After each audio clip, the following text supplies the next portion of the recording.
Isa sa favorite ko pong gulay ay laing. Hindi po ako Bicolana, pero I love laing so much, lalo na po 'pag maanghang, ma-creamy.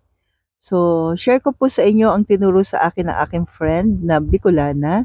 So, una po kailangan po natin ng pangalawang gata o coconut milk, then yung onion, at yung luya. Please don't forget to like and follow po para updated tayo lagi everyday sa ating mga low carb meal everyday, low carb bread at low carb kaalaman po natin. Thank you po and God bless. After natin mailagay po yung onion at yung ginger, pakuluin po natin. Kasama na rin po yung bagoong alamang. Yes po, bagoong alamang po ang aking pampalasa pag gumagawa po ako ng laing. Maluluto naman po yan kahit fresh and pwede rin po sa atin ito, yung bagong alamang. So pagkakulo, nilalagay ko na po yung aking sahog na pork. Yan. So mga kalahating kilong pork po ito, ang dami, ano po.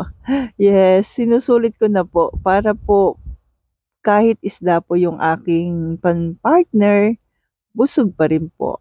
Yan. Then ang sa aking laing po, gabi leaves po yung ano, yung dry. Sa 3 pack po ng gabi leaves, sa grocery po ako bumibili, sorry po.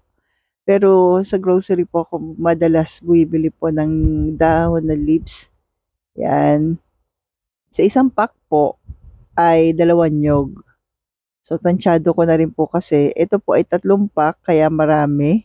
Kasi po pang share na rin at pang stock din sa rep. So pag naglalaing kasi ako marami na po yung ano, nakatabing pangalan kung kanino pa yung ibang bibigyan. So, 6 na nyog po ito. So, 1 pack, 2 nyog. Kung gusto nyo po na makreamy. So, yan po. Pag nilagay po natin yung dahon leaves po, yung gabi, ipupush lang po natin. Huwag po nating hahaluin. So, yan kasi para sinasabi po nila na maiwasan po yung sinasabi na makati. Yan. So, push lang po. Huwag pong hahaluin. Then, pakuluin lang po natin ka-low carbs. Yan. So, mga 30 minutes po yung aking pagpapakulo. Ayan, dahan-dahan lang po paglalagay natin ng gabi leaves. Then, push po natin para malagyan po siya ng gata ng nyog.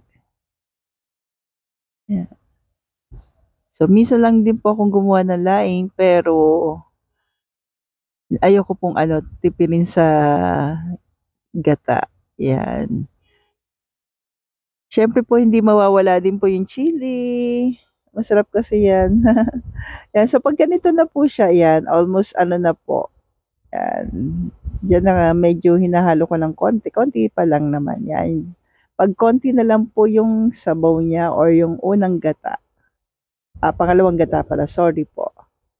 Yan. Then, pwede na natin ilagay po yung kakang gata ng nyog o yung unang gata or coconut cream. Yan.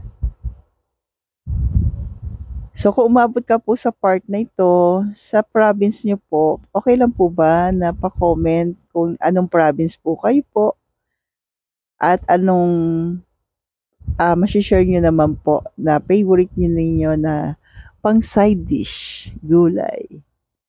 And thank you po for your comment. Yan, ito na po yung aking coconut cream. Yan. Naalala ko po pala doon sa unang paglagay natin ng coconut milk. Naglalagay po ako ng 1 tablespoon po ng vinegar. Don't worry po kasi konti lang naman para iwas panis lang po. Yan. Doon po sa umpisa pa lang pala. Sa paglagay ko po ng onion, ginger, tapos bago kumulo, nilagyan ko na po ng 1 tablespoon po. Yan. So pagdating po dito sa part na ito, pakukuloyin lang po natin. Then, babantayan po natin para hindi dumikit. Hindi man hahaluin. Yan. Push lang din ng push. Yan po. Then, pinakuluan ko po ito uli na mga 45 minutes. Yan. 30 to 45 minutes. Diyan ko na po hinahalo. Yan, kapag maluluto na po. So, sa iba po, mas gusto po yung ganito. Mayroon siyang sabaw. Pero ako kasi ay mas pinatutuyo ko pa po siya. So kung mas gusto niyo po yung ganito, it's okay. Pwede na po yon. Pero sa akin ito po. Yan, yung mas ano na po, konti na po yung sabaw. So nawa po ma-enjoy natin ang ating laing. Simple lamang po pero mayaman sa sustansya po. Source ng fats natin ay yung nyog, yung ating gata ng nyog. At protina po yung sahog natin. Then side dish lang po ito. Stay healthy, stay low carb po.